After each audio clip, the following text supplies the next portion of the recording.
try to answer it broadly and see if this works. And if we have follow-up, we can either take that offline or maybe we can deal with it here. But so generally speaking, we have a pretty basic migration strategy that should work in most cases. And that is when you're moving from whether you've got your own custom chat implementation you want to move, whether you're coming from another provider, the simplest way to do this migration is to use our webhook system and to use the other system that you're in to actually do a dual homed chat experience for some period of time. So you basically deploy using a CometChat app. You'd have a CometChat app configured like you'd want.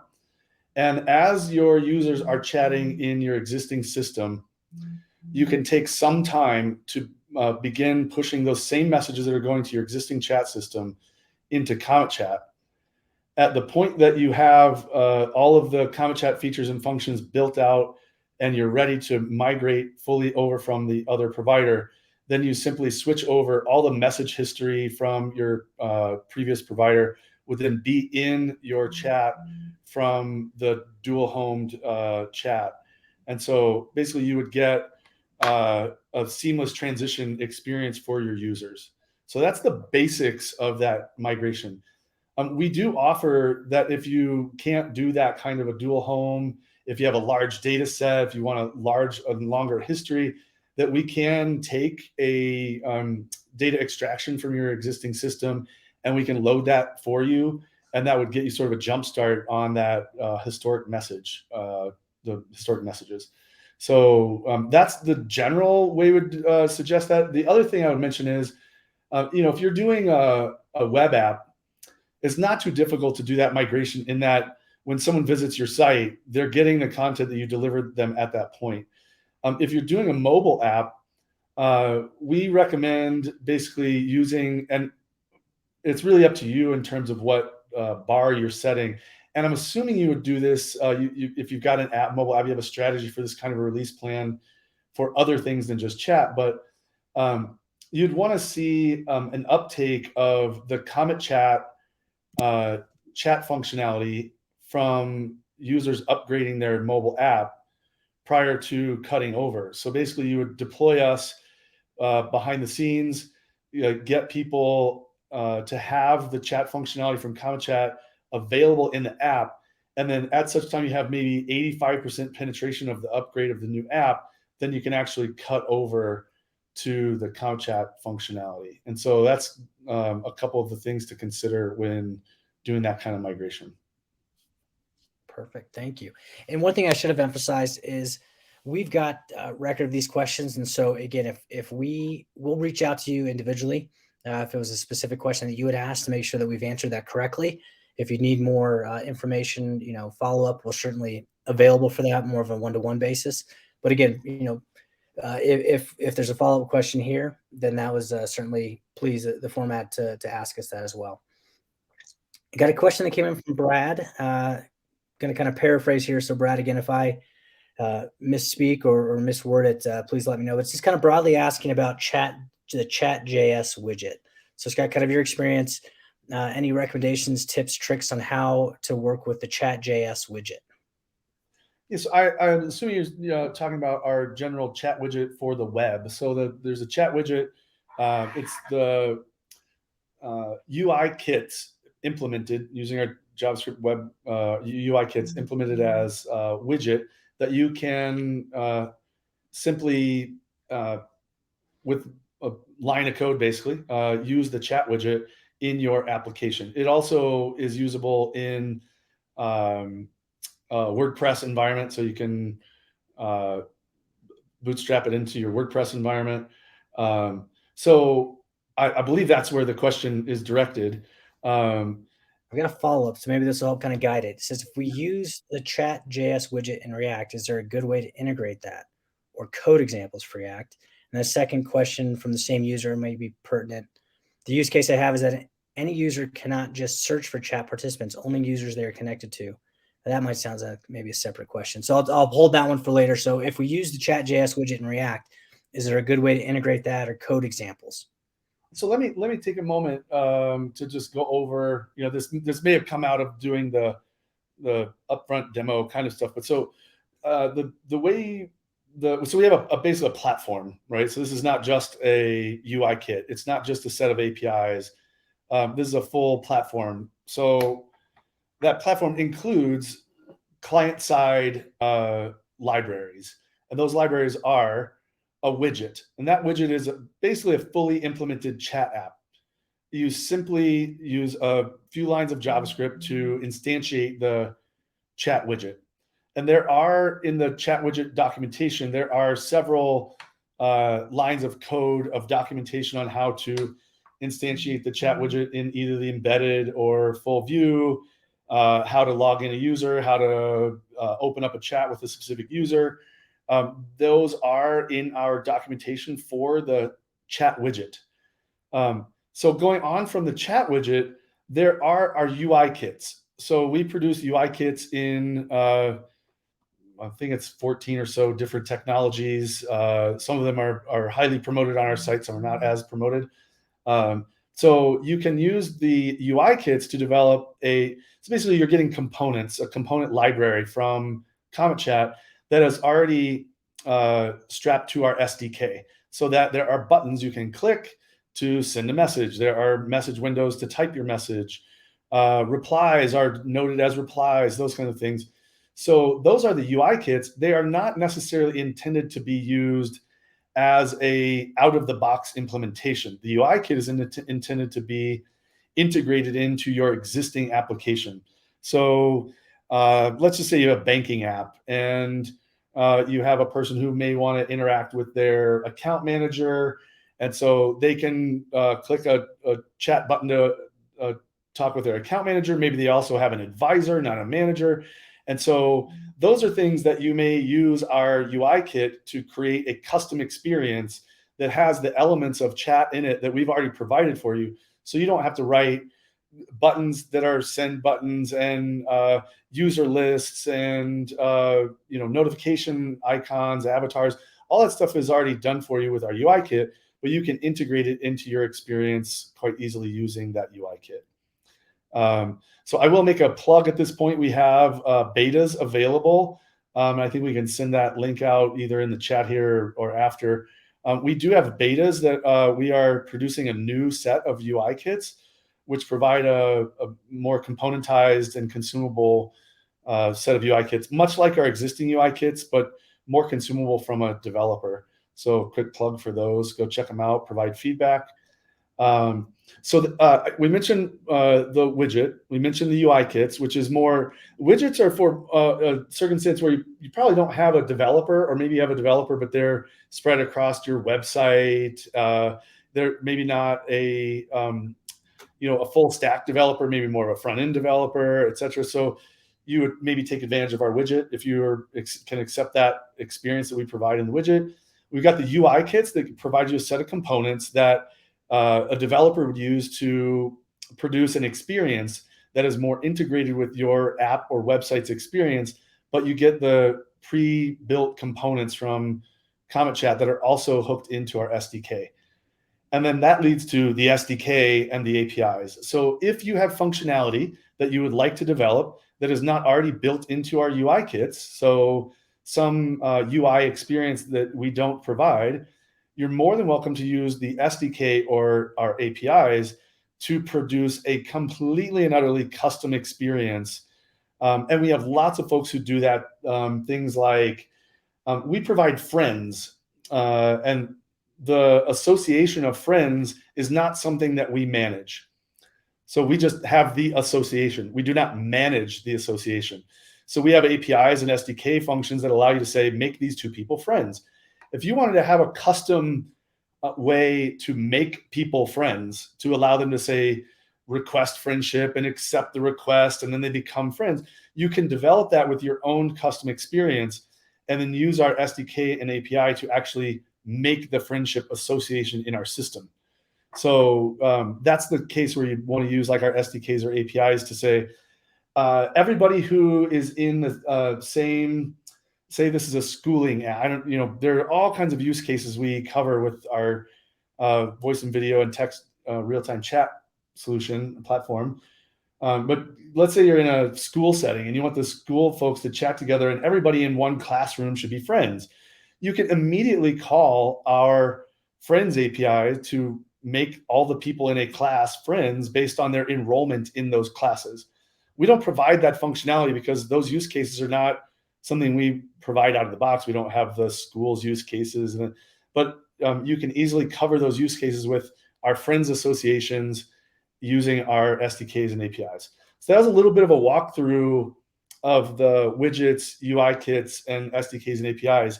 And so for React, we do have UI kits, which have a sample app, which is basically like the widget that you can use with your React app.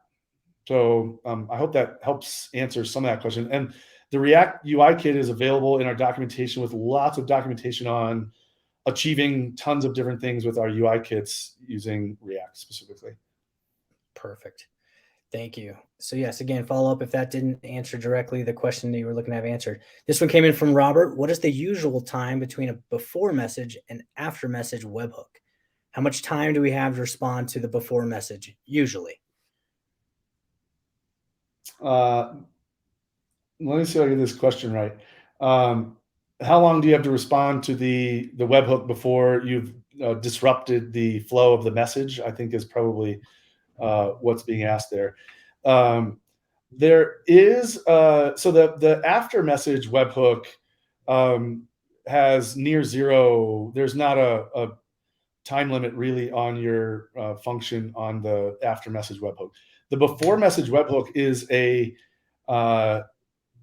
in process, in flow webhook. So you are part of the flow of delivering the message to its intended recipient. And I believe there is a 3-second timeout. I can get the exact timeout later, but I believe there's a specific timeout on the webhook in terms of responding so that we can reliably either deliver or cancel the sending the message. If it's not in documentation, I'll actually file a documentation ticket to get that updated so it's in the documents about that. But I believe it's 3 seconds. So I think the real note to make there, regardless of how long it is you want the processing on before message to be as asynchronous and timely as possible. So if your system is not as real time in general, like some of the systems that people put together using our platform, messages aren't as real time. Like it's just not. It's somebody may not even be online when the message is being delivered to them. So they'll I mentioned the banking situation, like say it's a discussion of an overdraft or something. Again, I'm just making up a scenario. That may not be like you need to deal with that in the moment. It's not a back and forth chat that's occurring. You're leaving a message for someone basically in this chat. The before message, you definitely don't want to leave it too long, but it's not critical that you're delaying the flow of chat between other users.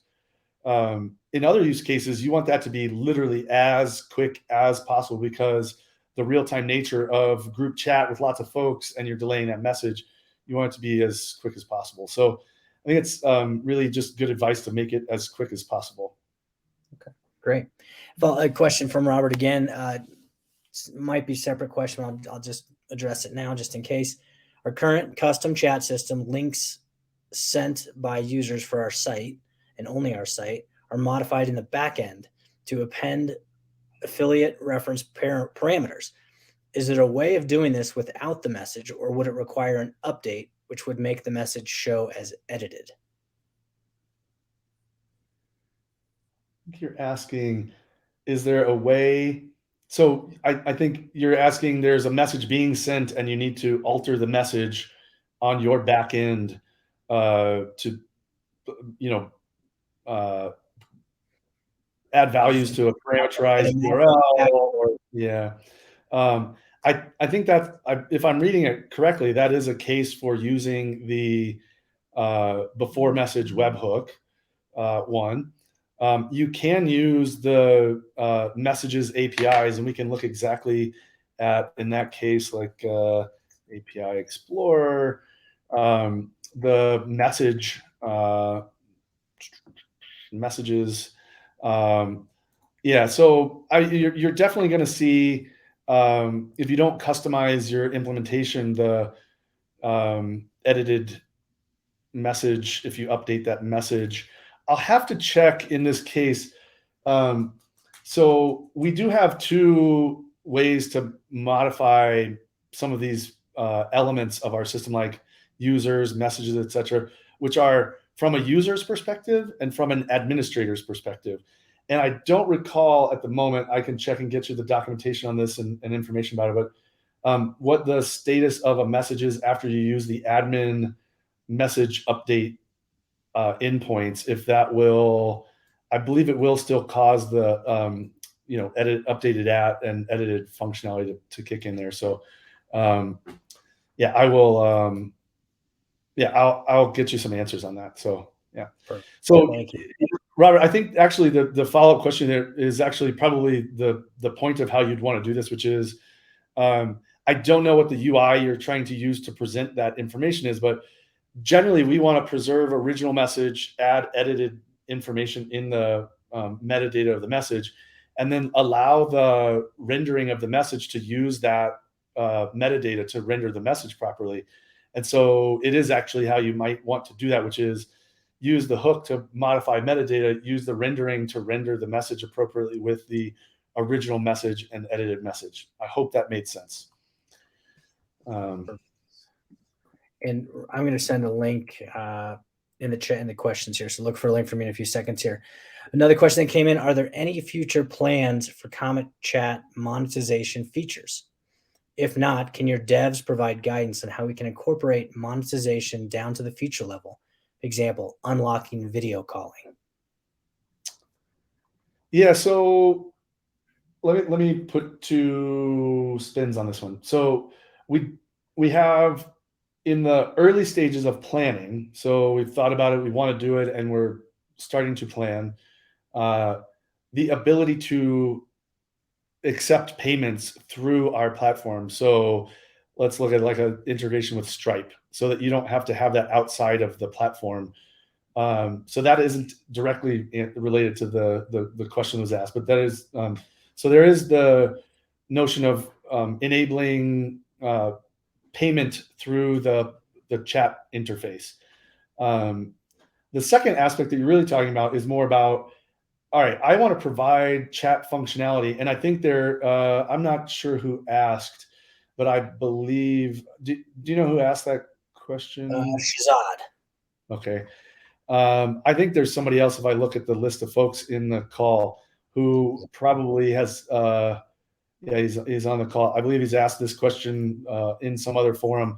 But so this is not an uncommon question of monetization. So I think what we would probably look at, and we are talking about it, it is not in the planning stages. It is in the, what do we want to do? How do we feel about this? What would be our participation in that in your app? Is that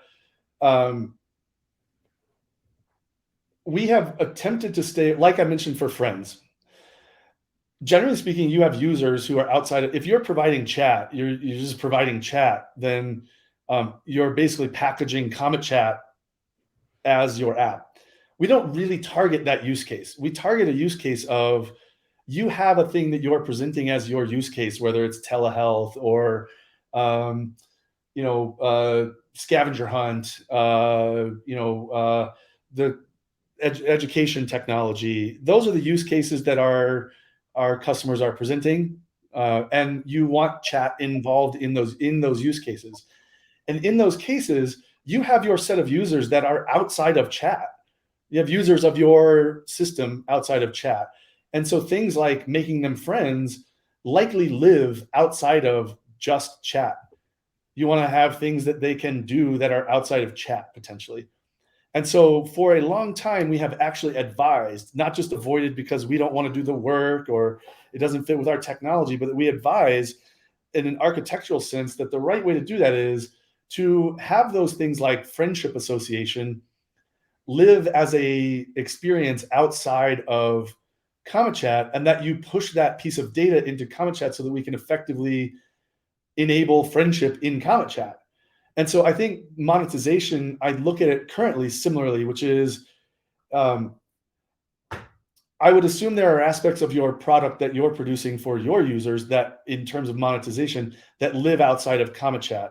And so we would want to provide you the ability to enable, disable on a per user basis certain features and functions.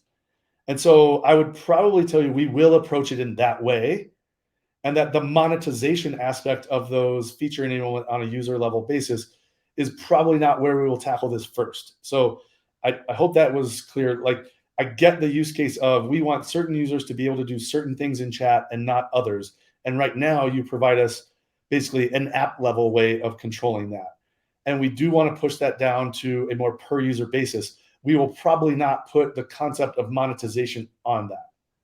I hope that is clear. And if you want to argue that and tell us your use case and why that would be really valuable for us to put the monetization part on there, I would love to hear it. And I'm not saying we wouldn't do that. It's just the way we're looking at it now is that's probably something that, even if it's not in your app already, you would do and push into chat, but you likely already have that in your app in some other way that doesn't have to do with chat, that you'd want to handle, and then push the results of that monetization down into the chat features enabled for a user, which we do plan to provide. It's not available now. Okay. Thank you. 2 quick questions, maybe have quick answers. What is the retention period for chat content? It's currently indefinite. It will not be that way forever. So I would expect 6 months or so. We have some analysis going on right now about the requirements for that retention period, and we will likely have a more limited default retention period. I think it should. The plan is to make it suffice for most use cases, and then have the ability to either pay for longer retention period or extract data in a way that allows you to have it and use it on your own indefinitely. Right now it's indefinite, but expect that 6 months or so we are going to start putting some limitations on the retention period, and then we'll give you plenty of time to deal with that as we move that out. But right now it's indefinite. But then customers could, once that kicks in, customers could ask for extensions by either a payment or special requests, things of that nature. That's right. It would be basically like we don't. So I don't want to get into too many details because I don't have them right now. But imagine like an additional fee on top of your existing plan, or moving up to a plan which has a longer period, would be the kind of thing we would have. And then separately, providing you, even if you don't want to retain it and pay up to retain it or whatever, that you would have the ability to, it just doesn't disappear on you. Basically, you're going to get expiration notices, and then you'd be able to extract that data out, so you don't just, oh gosh, it just expired away, it's gone. So we want to provide you with a good experience in the expiration itself at that point. Quick follow-up to that one: is soft deletion of messages possible? Yeah, so right now we have soft delete on messages. Let me look here and see if I can find the we have that on users and messages right now. I'll get you the documentation on that under message. I believe the field is permanent. I'm not in front of those docs right now, but the field is permanent. And that is your soft delete of that information. And there is actually, again, we can get that documentation out. There's messages being deleted by a user soft delete, and then there's messages being deleted by an admin soft delete. And that has different effects throughout the system. Like, deleted by a user means you'll still be able to query it as an admin, but the users won't see it. And then soft delete by an admin means it's still in our system, but they won't get it in their queries. And so there's levels of soft delete. Perfect. Is there a way for us as an admin to block certain words? Yeah. So go ahead, Tim. I was just I think he's asking about the profanity filters or things of that nature. Yeah, we do have an out of the box extension that you can enable, which you'll enable and configure.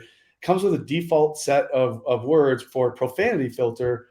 But that allows you to filter any words out. And it actually has two behaviors, which is filter the message or drop the message, depending. So you can configure either way. So you would basically alter the text to have a obscured text where the discovered word is, or you can just drop the message altogether. There's also data masking, which I think can also solve this, which is you can regex certain data in the message and have that filtered. So I think those are the two. I always use the example of Scott and I are working on or connecting on a third place marketplace app where the marketplace gets percentages of the sales, and Scott's trying to circumvent or go around the system and say, hey, I'll give you my phone number and I'll give you a better price. You as the marketplace owner can control that and make sure that that message doesn't get through so people aren't taking advantage of that and you lose your commission in that example. Yeah, email addresses, phone numbers, etc., can be regexed out. The other thing you can do is you can, as was asked earlier, the before message webhook is you could take advantage of that is actually how we do it. We just have our extensions are built on our webhooks. So you could take advantage of the before message webhook and do some other filtering of your own if our extensions don't meet the kind of filtering and whatnot that you need. But we have several moderation extensions for both messages, users. We have report user, report messages that you can do in-flight message moderation to, if you have, so these are use cases that we do see. They're not our primary use case where we have like open forum user generated content, basically, which I think what you're talking about is you have a user who is producing content on a platform and you don't want other users to see that. And that might provide a bad experience for another user. And so we just kind of generally refer to that as user-generated content. And those are unmoderated users, meaning if you have a person who's your employee, certainly they can enter in whatever information they want. But there's some ramification of the fact that if you're my employee and if you have a relationship with me and you enter in information and it isn't fitting for our business objectives, like there's repercussions to that for you. So would you really want to filter them? Maybe not.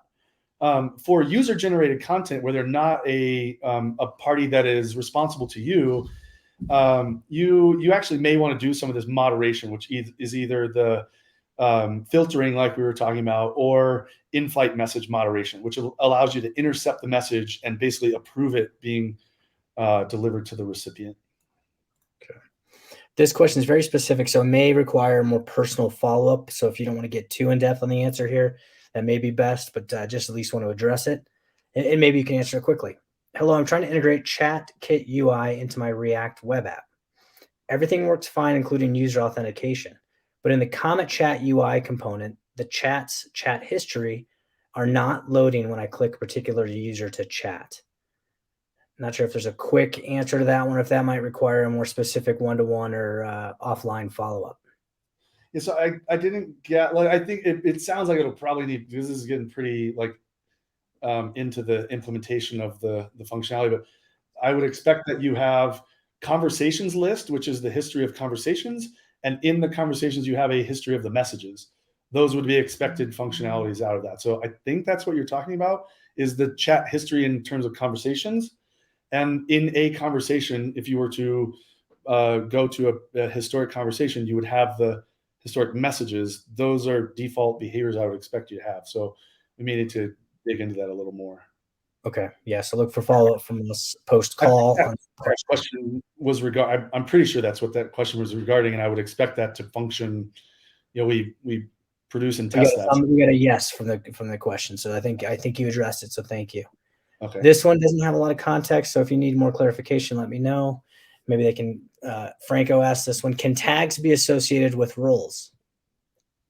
Can tags be associated with roles?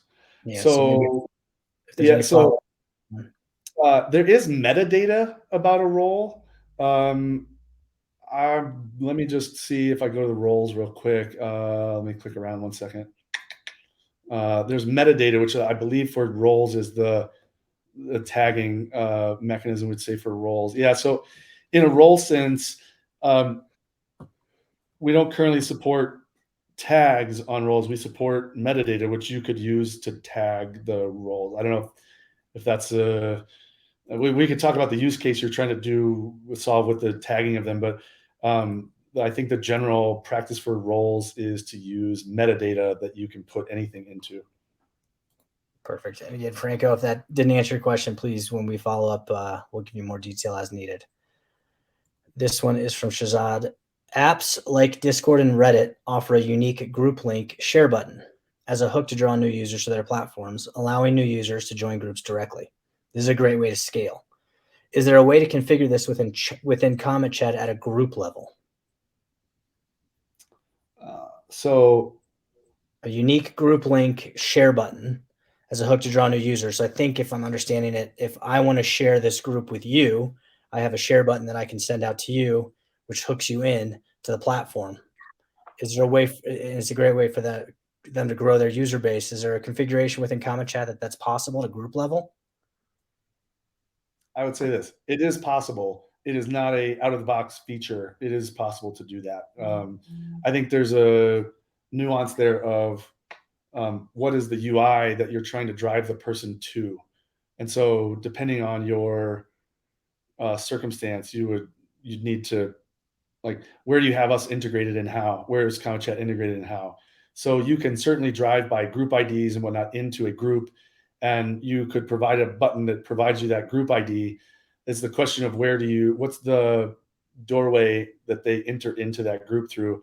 And so I'd probably want to talk through that a little more before providing a deeper answer on that. So, and I would recommend following up, Tim. I don't know if we had already discussed this. We're part of this is that we get these questions and we can actually have a more detailed conversation with you later if we need it.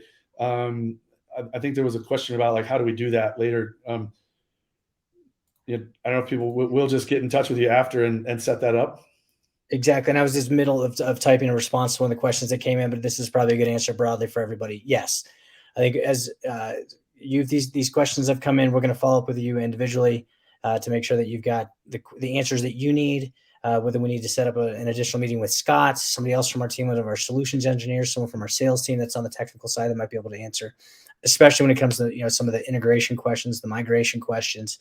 Those things we certainly want to help answer you with, because we know how important it is to go from one system to the other and make it as seamless and as not painless, but as have no impact on your business, right? So we want to make sure that we're having that discussion with you on a case by case basis. So Darsh, I know you asked that question, and a few others have come in as well. But look for us to follow up directly with you, to be able to set up a follow up phone call, email, video call, whatever you prefer, your preferred level of communication. So we'll meet you where you're at in terms of, if you want to get on a call, you want to get on a video call, or just simply email or Slack, we can do that as well. I think there was one that I missed. Oh, this one's about video. So this is I don't think we've asked this one. So again, if it's redundant, Scott, stop me. But I was told the video calling is currently at 30 FPS. With so many competitors offer better live video streaming quality, is there plans to update this to the current standards? Yeah, so let me say, I have to go check what our current. So we actually do two things. I think we have a pretty high bar on the quality of our calls. So I'll say that first. Like, I want to make it very clear that I use CometChat calling on a pretty regular basis, and it is extremely high quality video. So if you're not experiencing that, there's probably a problem in the implementation of using our calling.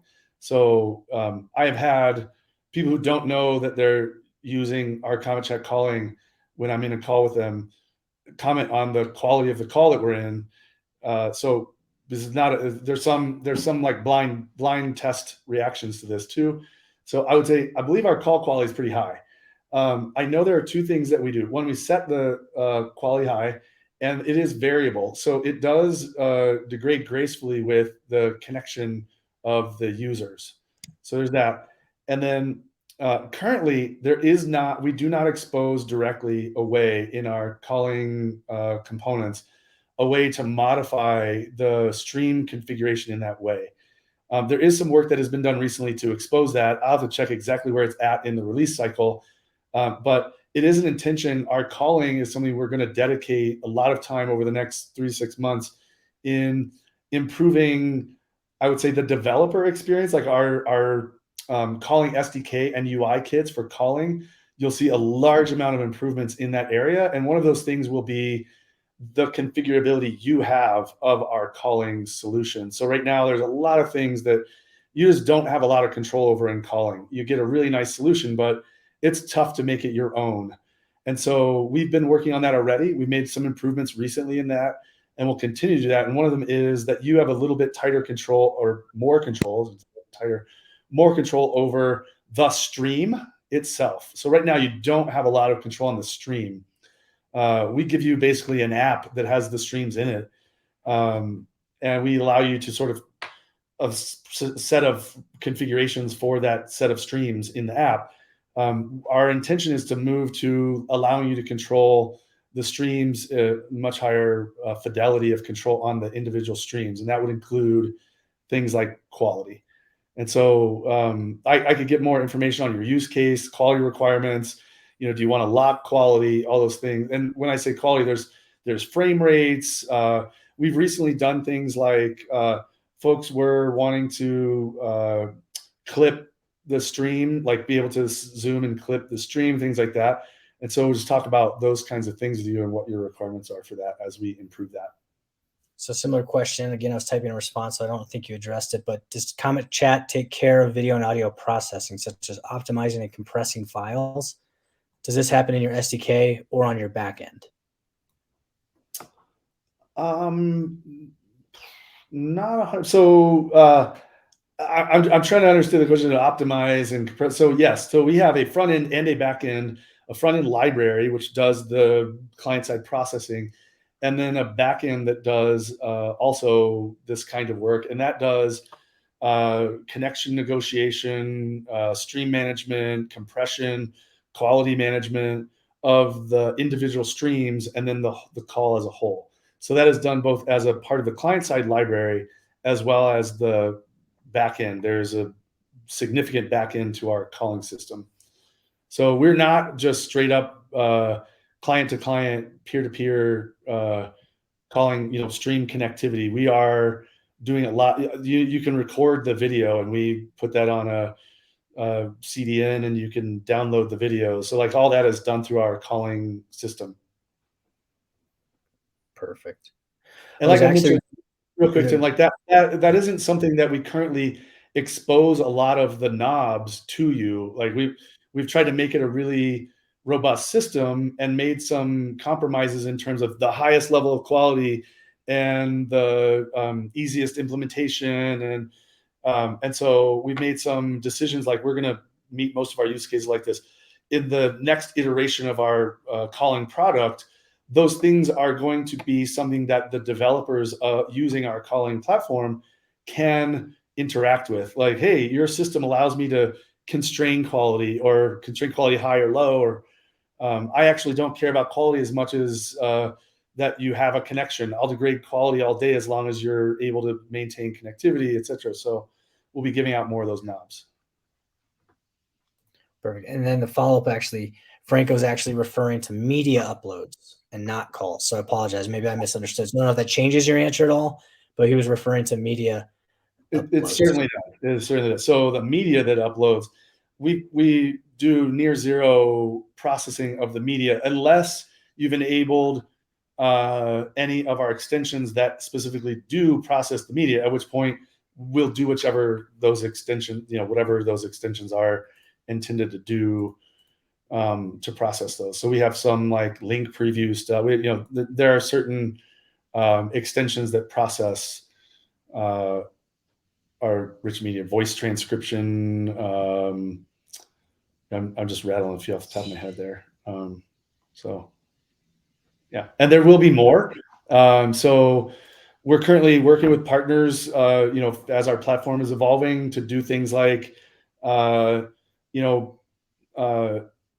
in video filtering. So like our profanity filtering and things like that in video. And so there certainly will be those kinds of things on our platform in general through our extensions as we progress. So if you're worrying like I can't have that done, you would be able to enable and disable through extensions, but we'll provide more of those kinds of, if you're like, I need to compress, I need to, if this has been discussed, we don't have any plans to do this, just so I can give you the concept of like, um, altering your voice in a stream. So providing voice alteration during the conversation, so you can mask your voice, those kinds of things.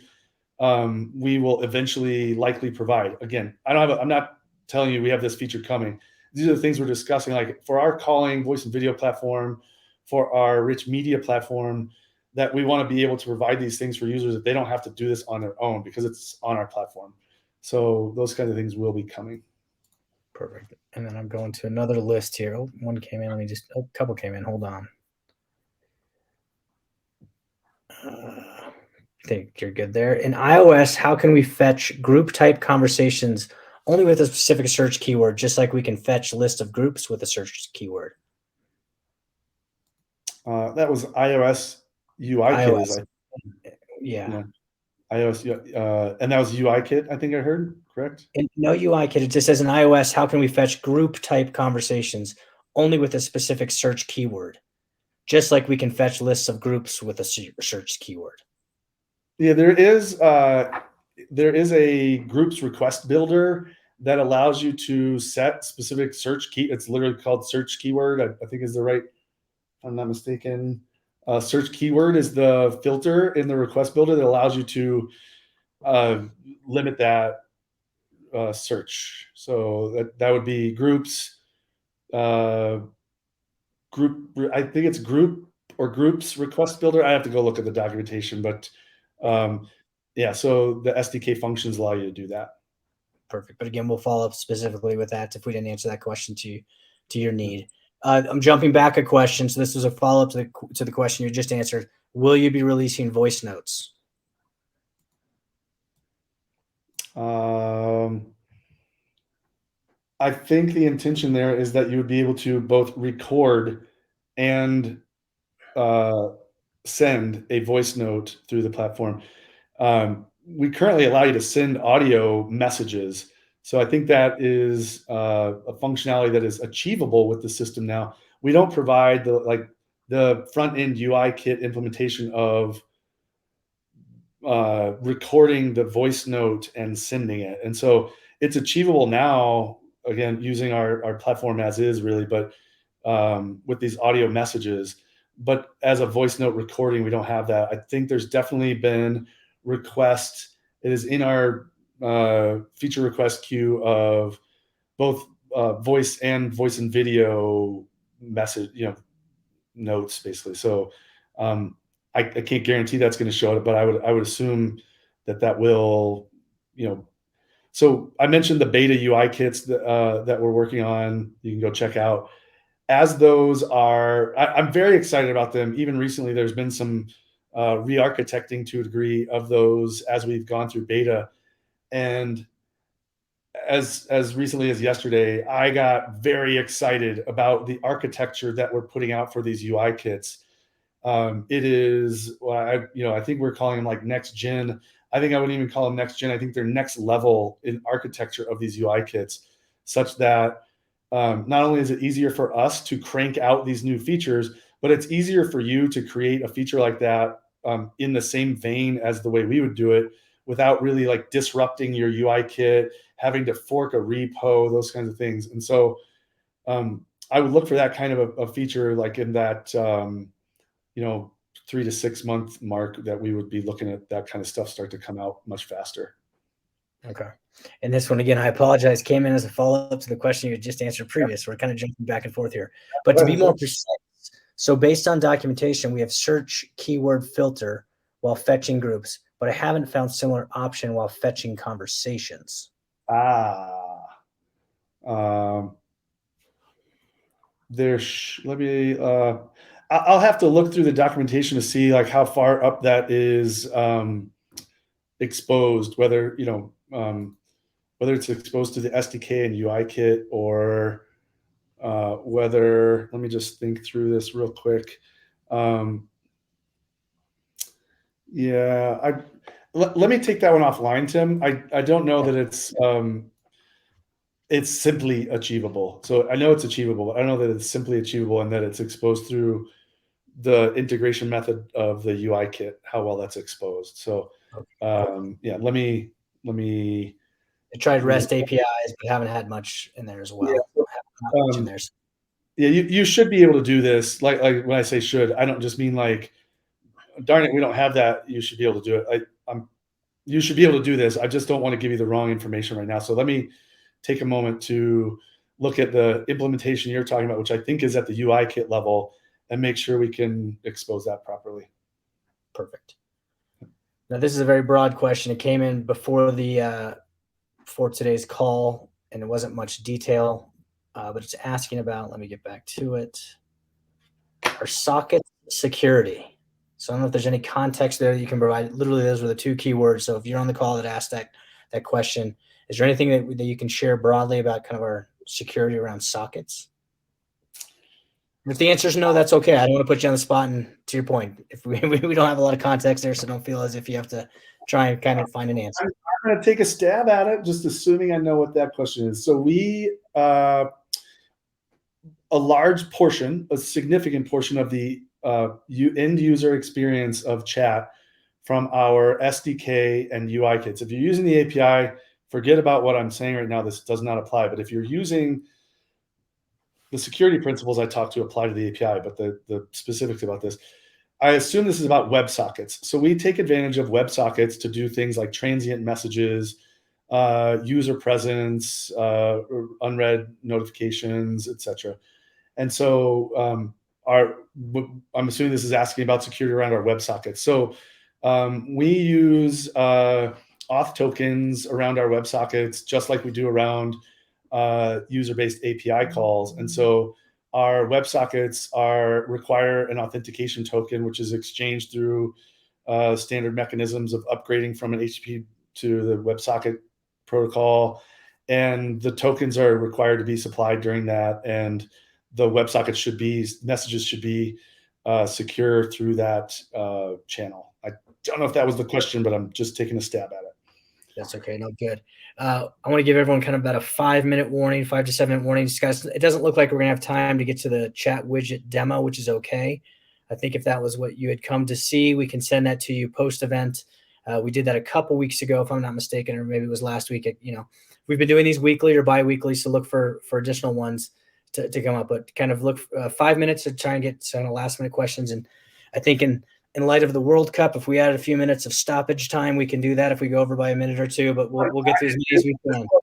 Yeah, in this World Cup, Tim, it's like a lot of stoppage time. I mean, I know it's going on like the U.S. We're U.S. Scott and I, so obviously we watched our hearts and our throats watching the U.S. and Iran match. Back to content. We have a use case where we have multiple projects. Each project has multiple comet groups. Say project 1 has group 1 and 2, project 2 has group 3 and 4. How should we structure them? Should we have a new app per project or one app for all projects? So I think I would probably bring this up one level from groups, Tim, and say, so just for everybody who may not be familiar, and I think this is a great place to talk about it in context of this question specifically, is CometChat structures the system we have and the experience you get as a user around something called an app.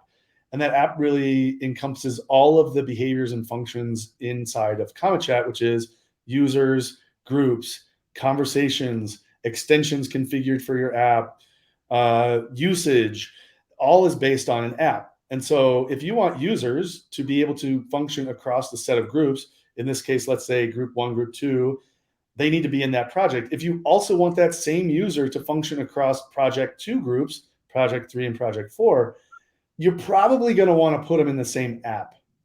And so if you want to manage that, you could have an identity for a user in your app that is not the same identity in CometChat. That just means you're going to have to do a lot of work to correlate those identities across those systems, provide them with the search capabilities across those systems, chat histories across those systems. I would think other functionality outside of CometChat as well. So So if you're talking about a user is in project one and may also be in project two, I would say it's probably a driver to put all that into one project. What that might mean for you is that there are things inside of those projects that you want to behave differently. At CometChat right now, we, as asked earlier, like, hey, could you do the monetization stuff basically at a user level? They can do group chat. One person can because they paid for it, and another person can't. You do have the ability to do that. Some of that's going to be a very custom experience implementation. It doesn't really take advantage of anything out of the ordinary at CometChat, but you're going to have to say, I'm going to hide lots of functionality from this user based on something that's not derived in CometChat. You could certainly use tags, roles, metadata to enable that in CometChat. We don't provide a top level APIs, top level query sets to be able to filter that function from that user based on those things. So if you need to say project one has certain extensions enabled and project two doesn't, that's going to be something that you either have to manage yourself through the experience that you provide to the user, or you're going to need to separate them out and then manage the user across those. So I just gave you a lot of info in there that was in several different places. So if that didn't really help, I think we should probably look at your use case and talk deeper about them. But you really want to make those choices on two different categories. Are the entities that you're talking about, users and groups, going to function across these aspects of your product? And then secondarily, are the functionalities you provide them, like read receipts and link preview and those things, going to be identical across them or different? And then make your decisions on how you group people into those apps based on those things. And if you're not clear on that, let us know and we can help. Perfect. And Naveen, this came in from Naveen. We'll follow up. I saw there was a follow-up question we won't get into here, but it was about Project One groups. They're having issues pulling that into the Project One groups and handling unread counter per project. So we'll follow up with that specifically offline as we're getting up against the clock here. There's two questions that come in. I'll read and the last one will be a good one for you to just kind of go on about. But this is the first one. So right now in iOS, to send a voice note, user has to long press microphone icon in order to record voice. If the user clicks, normally nothing happens. Can we make it simple like WhatsApp, or as whenever user clicks on a microphone, display alert to hold the icon and record for better user experience? So Pretty deep. Yeah.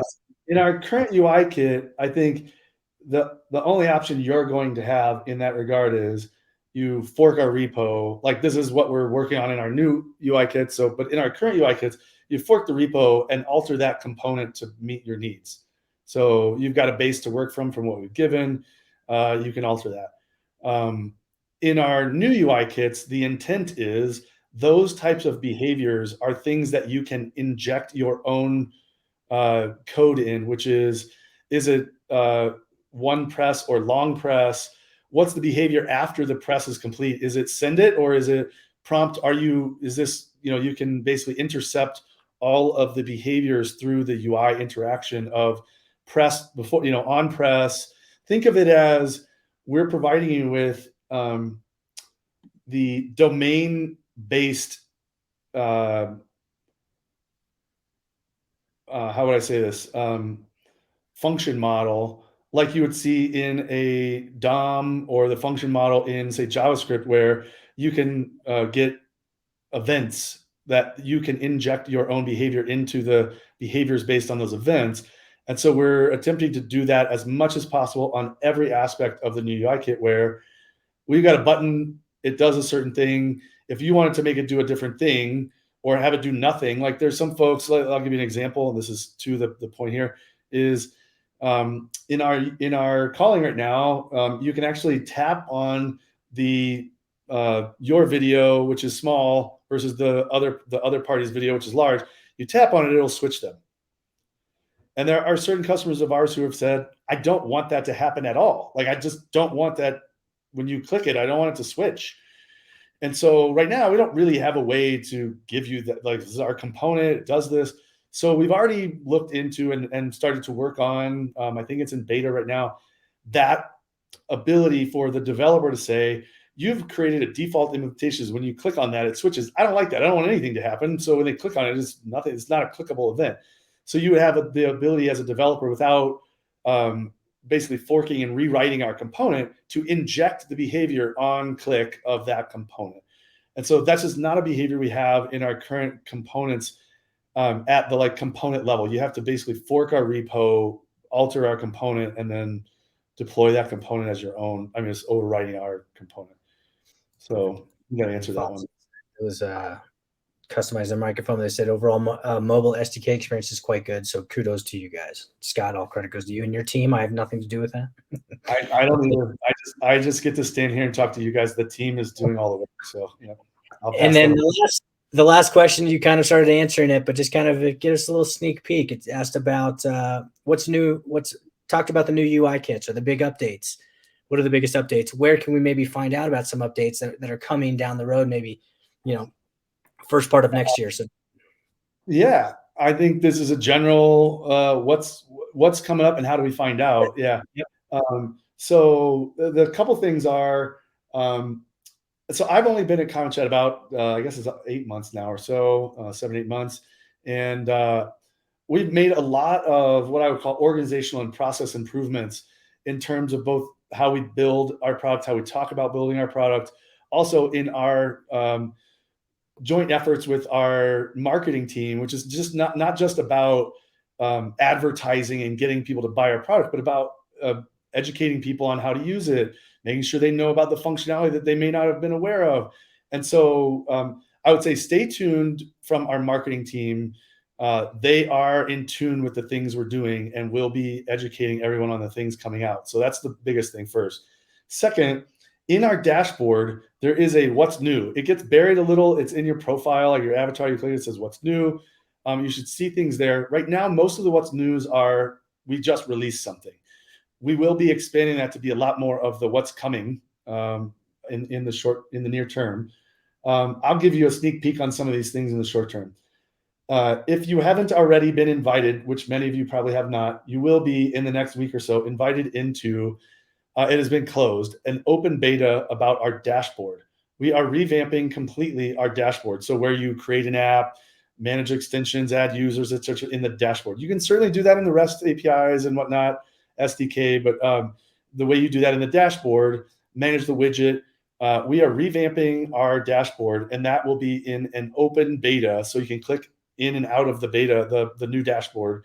If you're disgusted by it, let us know. Go back to the old one. If you love it and you just need some tweaks, let us know. But that'll be available maybe as early as tomorrow. It may be early next week, where everybody will get a chance to opt in to our new dashboard. Very excited about that. The new UI kits are available in beta form now. That'll come out in the update notes from this call, but you can find it in a blog post on our website, as well as there's some documentation about them. So go see those. I mentioned calling is getting a huge update in the next 3 to 6 months. It is a lot of work.